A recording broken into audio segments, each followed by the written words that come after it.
प्रधानमंत्री ने कहा कि ई बाजार मंच जैम के जरिए खरीदी में हुई बढ़ोतरी।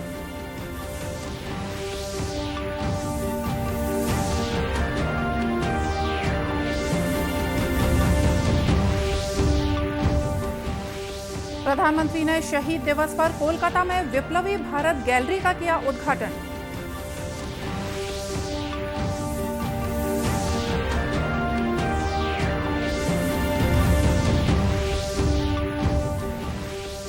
देश में अब तक 182 करोड़ से ज्यादा कोविड रोधी टीके लगाए गए।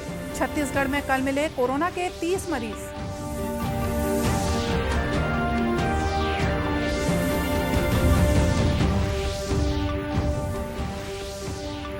और कुम्हारी कौशल विकास प्रशिक्षण के जरिए मुंगेली जिले की महिलाएं बन रही हैं आत्मनिर्भर।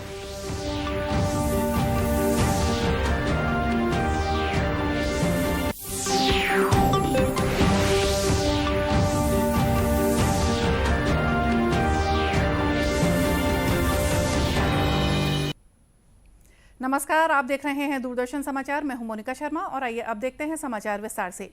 प्रधानमंत्री नरेंद्र मोदी ने खुशी जाहिर की है कि सरकारी खरीद ई बाजार मंच जैम को एक साल में ही 1 लाख करोड़ रुपए मूल्य के खरीद ऑर्डर मिले हैं। ट्वीट संदेश में श्री मोदी ने कहा कि ये पिछले वर्षों के मुकाबले उल्लेखनीय बढ़ोतरी है।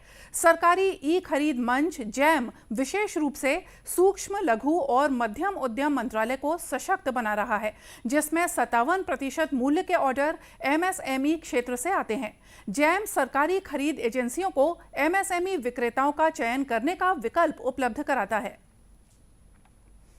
प्रधानमंत्री नरेंद्र मोदी ने शहीद दिवस पर कोलकाता में विप्लवी भारत गैलरी का उद्घाटन किया। उन्होंने विक्टोरिया मेमोरियल हॉल में वीडियो कॉन्फ्रेंस के माध्यम से इस गैलरी का शुभारंभ किया। इस अवसर पर प्रधानमंत्री ने महान देशभक्तों को स्मरण करते हुए कहा कि हर बच्चा अमर शहीद भगत सिंह, राजगुरु और सुखदेव के बलिदान से प्रेरणा लेगा। नेताजी सुभाष चंद्र बोस, अरविंद घोष, राष्ट्रबिहारी बोस, खुदीराम बोस, बाघा जतीन, बिनोय, बादल, दिनेश, ऐसे अनेक महान सेनानियों की स्मृतियां से ये जगह पवित्र हुई है। निर्भीक सुभाष गैलरी के आज विप्लवी भारत गैलरी के रूप में पश्चिम बंगाल की कोलकाता की हेरिटेज में एक खूबसूरत मोती और जुड़ गया है।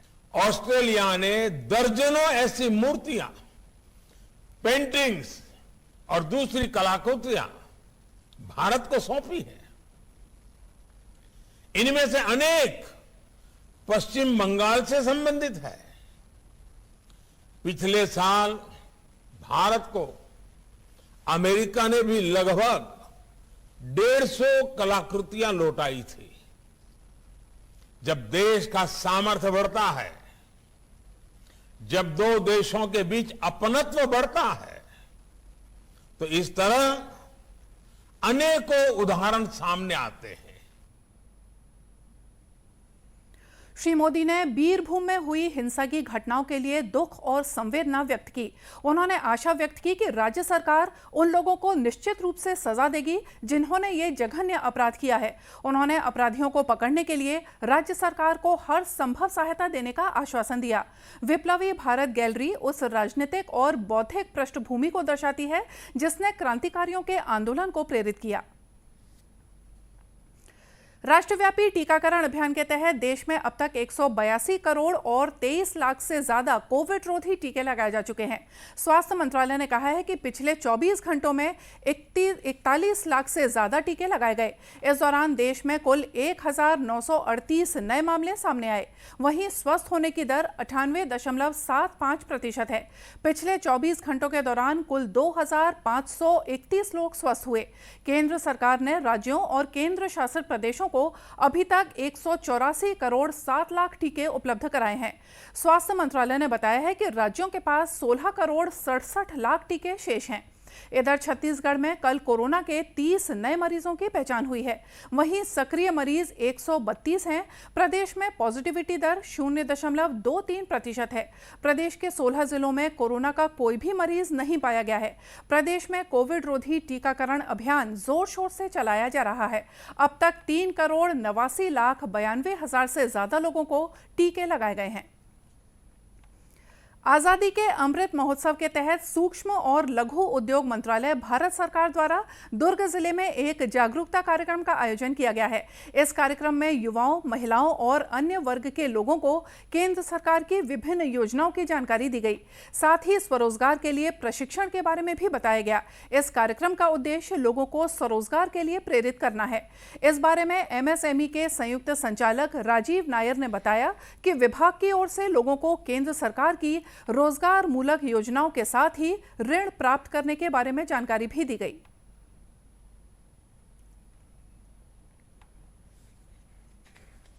सबसे पहले मैं आपको बताना चाहूँगा कि आपका उद्योग जो है वो एक रजिस्टर्ड उद्योग होना चाहिए। अब कई लोग जो है रजिस्ट्रेशन कराने के लिए घबराते हैं कि अरे हमको कहाँ सरकारी दफ्तर में चक्कर काटना पड़ेगा। इस तरह का कई बार हमारे जो स्टार्टिंग में जो लोग स्टूडेंट्स रहते हैं वो घबरा जाते हैं। मैं आपको कहना चाहूँगा, आप सभी स्मार्टफोन चलाते हैं तो स्मार्टफोन पर ही आप अपने उद्योग को रजिस्टर कर सकते हैं या एक पीसी सिस्टम या कंप्यूटर पर कर सकते हैं। इसको ऑनलाइन किया गया है। पहले आप उद्यम रजिस्ट्रेशन करा लीजिए, उसके बाद आप ये सब स्कीम्स लेने के लिए आप जो है एलिजिबल हो जाते हैं। तो उसका उपयोग करते हुए का उपयोग करते हुए ये सभी स्कीम्स ऑनलाइन उपलब्ध हैं। आप हमारे वेबसाइट पे जा सकते हैं www.dcmsme.gov.in। इस पर जाके आप देख सकते हैं, इंटरनेशनल एग्जीबिशन के बारे में देख सकते हैं और जो बहुत सारे और भी स्कीम्स हैं, ये सभी स्कीम्स उसमें देख सकते हैं।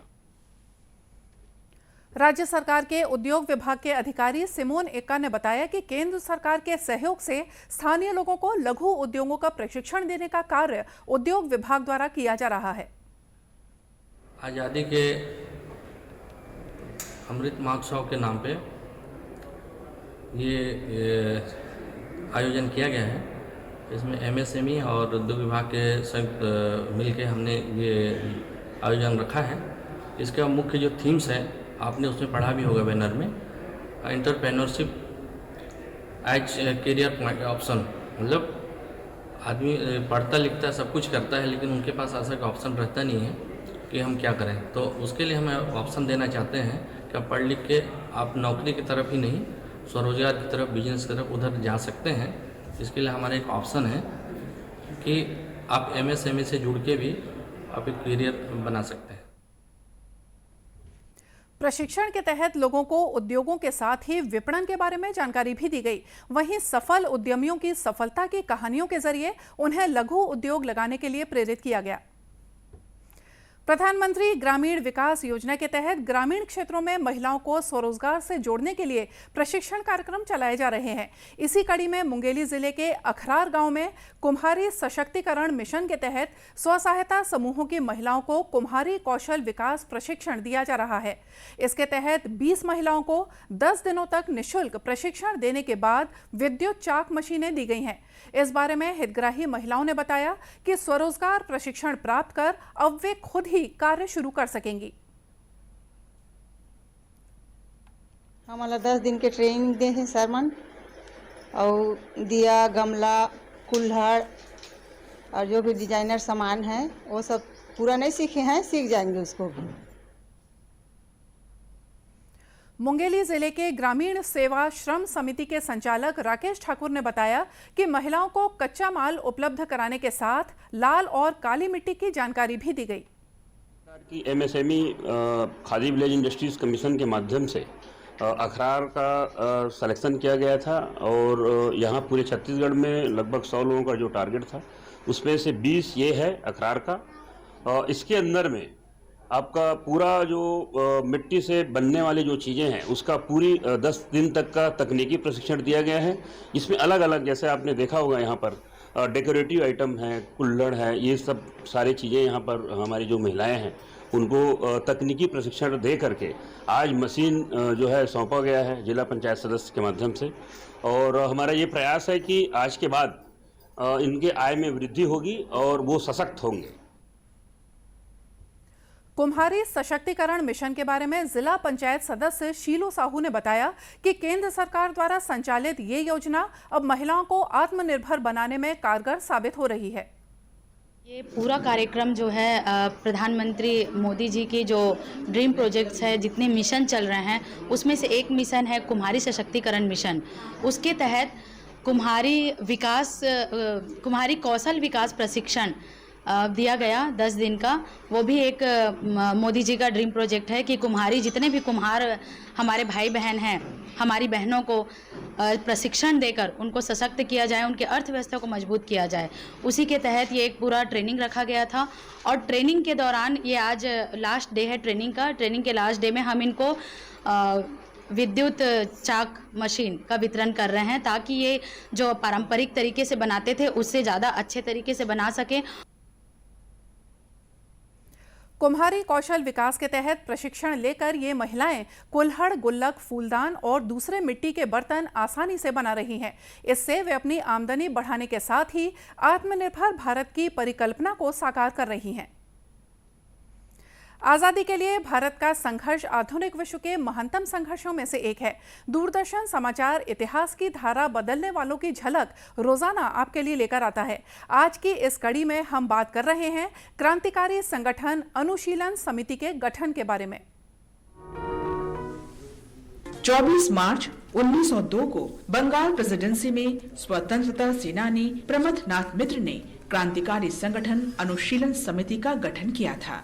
श्री अरबिंदो घोष के छोटे भाई बारेंद्र कुमार घोष को अनुशीलन समिति का प्रमुख बनाया गया। अलग अलग दौर में अनेक राष्ट्रवादी इस संगठन से जुड़े रहे, जिनमें श्री अरबिंदो घोष, भूपेंद्र नाथ दत्त, देशबंधु चितरंजन दास, सुरेंद्र नाथ ठाकुर, पुलिन बिहारी दास, सरला देवी, रास बिहारी बोस, बाघा जतिन, सचिंद्र नाथ सान्याल, जतिन दास और विपिन चंद्र पाल शामिल हैं। अनुशीलन समिति का संबंध यूथ क्लब की स्थापना से जोड़ा जा सकता है, जो युवाओं के शारीरिक, मानसिक और नैतिक विकास के लिए समर्पित था। समिति ने भारत में ब्रिटिश शासन को समाप्त करने के लिए क्रांतिकारी हिंसा का प्रतिपादन किया। समिति की 2 शाखाएं थीं, ढाका अनुशीलन समिति जो ढाका में केंद्रित थी और जुगांतर अनुशीलन ग्रुप जो कलकत्ता में केंद्रित था। इन्हें रूस और इटली की सीक्रेट सोसाइटियों की तर्ज पर संगठित किया गया था। ये समिति स्वामी विवेकानंद के विचारों, भाषणों और लेखन से प्रेरित थी। समिति पर बंकिम चंद्र चटर्जी के आनंद मठ का बहुत प्रभाव था। 1907 से अनुशीलन समिति के सदस्य क्रांतिकारी गतिविधियों में अत्यधिक सक्रिय हो गए। अरबिंदो घोष और विपिन चंद्र पाल ने मार्च 1906 में बंगाली राष्ट्रवादी साप्ताहिक जुगांतर न्यू एरा और उसके अंग्रेजी संस्करण वंदे मातरम का प्रकाशन शुरू किया। उनके माध्यम से भारतीय नागरिकों में क्रांतिकारी भावना पैदा करने के लिए सशस्त्र आंदोलन शुरू करने की शिक्षा दी जाती थी।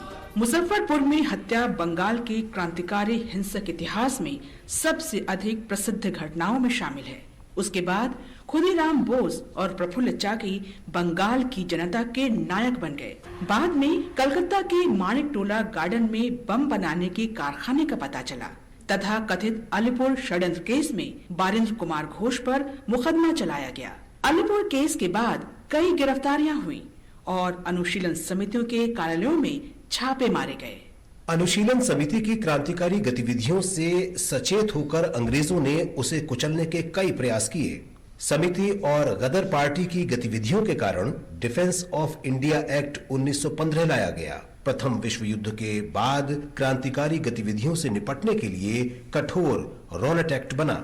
ढाका अनुशीलन समिति की उस समय कमर ही टूट गई जब पुलिन दास को गिरफ्तार कर आजीवन कारावास के लिए निर्वासित कर दिया गया।